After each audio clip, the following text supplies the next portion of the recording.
that wants to cause the collapse of all civilizations, ours, Islamic civilizations. It's going to require a far more comprehensive strategy on the part of good nations to help move the world of Islam away from terror and fundamentalism and towards modernity and moderation.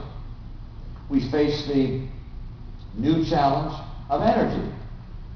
It makes no sense for us to send $1 billion a day outside our economy to go to other countries to buy energy from them. We're going to have to become energy independent. We face the new challenge of education.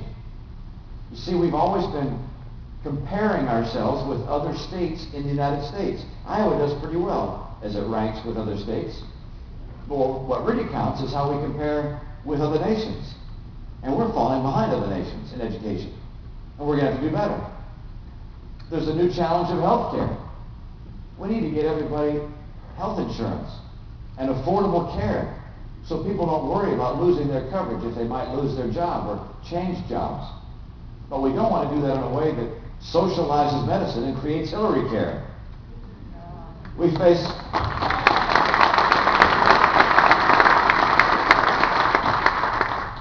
a new challenge in immigration. Immigration has always been a great source of strength and vitality and culture for America, but illegal immigration simply must be stopped. It's overwhelming many of our communities with cost in their education system, in their healthcare system, and to be a nation of laws, preserving our sovereignty and our freedom, we must follow the law, welcoming legal immigration, but stopping illegal immigration.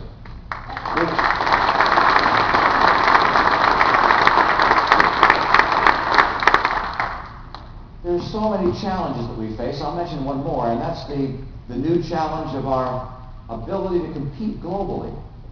America's always been the world's economic superpower, or as long as I can remember. And yet we face a new series of competitors. Emerging in Asia are nations like China and India and others that are going to be tougher than we faced before. And we're going to have to raise the bar in this country competitively to stay ahead. Some will say, put a wall around us. We can't compete. But if we do that, we're resigning ourselves to become a second-tier nation with a second-tier economy, ultimately a second-tier military. That's not a world you want to give your kids and grandkids. We have to compete, and we have to succeed. We'll make sure the playing field is level in that competition, but it's a new generation of challenges. Now, I'm confident we're going to overcome the challenges, and that our future is brighter than our past. My confidence flows from my understanding of the source of America's strength. Some people think our government is what makes us strong. I don't agree. What makes America strong is the American people. It's people who believe in education, hard work, who love opportunity more than dependence. It's people who believe in God, or if they don't believe in God, they believe in something greater than themselves. It's people who are family-oriented, who give of themselves to their children. It's people who love America and are patriotic. That's what it is that makes America the leader in the world. And if you want to see a strong and bright future, you want to strengthen the values and the heart of the American people. As I've gone across the country, I come away with greater confidence because I've seen that heart. And it is strong, and it's good. And I know where it's developed. It's developed in the home. Some years ago, my wife and I were talking to my dad, and we asked him what his greatest accomplishment in life was. Now, my dad's quite an unusual guy. He's passed away. A really remarkable fellow. He was born in Mexico of American parents who were living there at the time. They moved to Idaho and California and Utah after living in Mexico. My dad was raised in the American West. He didn't get a college education. Actually, his dad went bankrupt more than once. And my dad had a pretty tough start economically, but he was able to get some education, moved east, got a job. He ultimately became head of a car company. And maybe one you've heard of. They made Ramblers. It takes people a little older to know what a Rambler is, but he made Ramblers and AMCs and Jeeps, and those were the brands that he had. And then he went on and ran for governor of Michigan, and he won 3 times in a row as governor. He became a member of the president's cabinet under President Nixon. Remarkable man. So Ann and I asked him, what was your greatest accomplishment? And without any hesitation, just like that, he said, raising you 4 kids. Raising the kids was the most important thing and the most rewarding thing he'd done in his life. And I thought about my own life, there's no question about it. That which gives me the greatest joy and happiness is the successful nurturing and development of our 5 sons. And of course, Ann gets most of the credit for that. She deserves most of the credit for that. And that's why I think that she and I are fond of saying that there's no work in America that's more important to our future than the work that goes on within the 4 walls of the American home. And so we want to strengthen America, strengthen our families, because in our homes we teach our kids the values that make America America. Now these values are not only important in a time of challenge, but also in a time of change. America's changing. We're an innovative people. I'm convinced you're going to see more change and progress in various ways over the next 10 years than you've seen over the last 10 centuries. A lot's going to change.